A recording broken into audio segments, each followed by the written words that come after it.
রাখা ড্রয়ারগুলো দেখতে দেখতে গায়ে কাটা দিল। চিনতে পারছো ড্রয়ারগুলো? মানে সিনেমায় দেখেছো নিশ্চয়ই। হ্যাঁ, তা বলো তো, আর কি কি শিখেছো সিনেমা দেখে?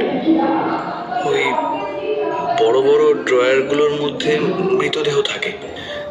ড্রয়ারটা টেনে বার করলেই পা দুটো দেখা যায়, আর ওই একটা পায়ের বুড়ো আঙুলে টিকিট লাগানো থাকে। স্বপ্নিলের কথা শেষ করতে না দিয়ে মোহন কাকা আবার হাসতে থাকলেন। স্বপ্নিলের মনে হয়